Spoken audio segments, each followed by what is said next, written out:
ओम शांति। स्वागत है सभी भाई बहनों का आज की कहानी में। आइए सुनते हैं आज की कहानी। एक व्यक्ति बहुत ज्ञानी था, ज्ञानी व्यक्ति था जो ज्ञान का भंडार अपनी पीठ पर लाद कर चलता था। ज्ञान का भंडार पीठ पर लाद कर चलता था। सारी दुनिया का जय जयकार करती, खूब तारीफ करती, महिमा करती और उसे बहुत ज्ञान का अभिमान था। तो बहुत इतराता, घूमता रहता था सब जगह, हम बहुत बड़े ज्ञानी हैं और पीठ पे लादे रहता था ज्ञान का भंडार, मतलब पुस्तकें, किताबें ज्ञान की। तो एक बार चलते चलते एक पहाड़ों के रास्ते से जा रहा था, तो वहां पर उसको भूख लगी। जब भूख लगी तो उसने चारों तरफ देखा, कहीं कुछ दिखा नहीं। बहुत दूर एक गांव दिखा, तो उस गांव में गया। जब गांव में गया तो वहां पर एक माता जी, बूढ़ी माता रोटी बना रही थी। रोटी बना रही माता, तो उनके पास पहुंचा कि माता जी हमको रोटी खिला देंगी। तो माता ने कहा हाँ खिला देंगे रोटी, एक रोटी आप भी खा लेना। लेकिन उसने कहा रोटी आप खिला देंगी, हमारे पास देने के लिए कुछ नहीं है, आपको रोटी के बदले में देने के लिए कुछ नहीं है, तो हम आपको कुछ दे नहीं सकते। ज्ञान जरूर है, तो ज्ञान चाहो तो थोड़ा दे सकते हैं।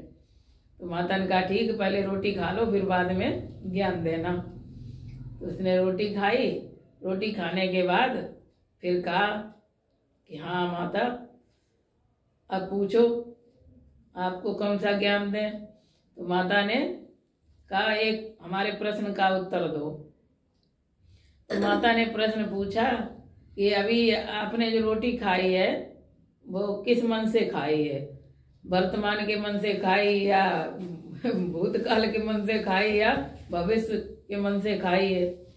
अब वो ज्ञानी चुप हो गया और पीठ पर जो लादे था ना किताबें, पुस्तकें उतार के उसमें पन्ने पलटने लगा, उसका जवाब ढूंढने लगा।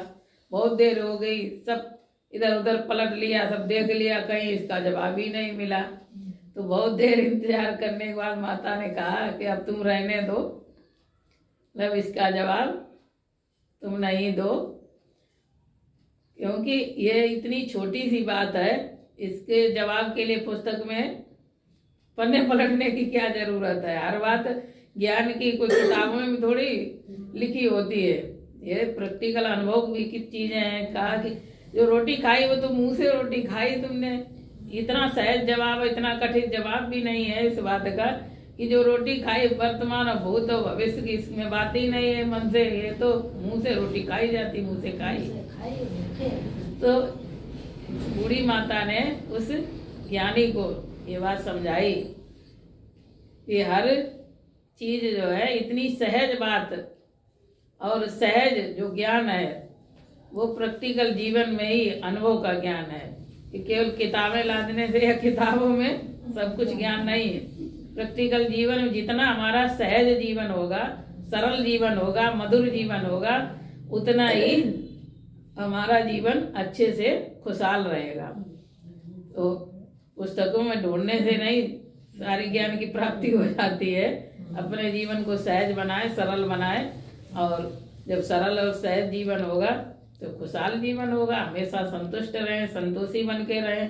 अब ये नहीं कि जो हमने पाया वही तो देंगे, नहीं, क्या जो देंगे वही पाएंगे, ये मंत्र याद रखो। कौन सा? कि जो हम देंगे वही पाएंगे। लेकिन हम उल्टा मंत्र याद रखते हैं, कौन सा? कि जो पाया है वही तो देंगे, जो है वही तो देंगे, जो देंगे वही पाएंगे, ये याद रखो। और अपना जीवन बहुत संतोषी, सरल और सहज बनाओ, क्योंकि बाबा ने भी कितना सहज ज्ञान दिया, सहज योग बताया, कठिन योग बताया, कठिन त्याग बताया। सहज ज्ञान, सहज योग लगता है कठिन, बना लेते हैं कठिन उसको सोच के।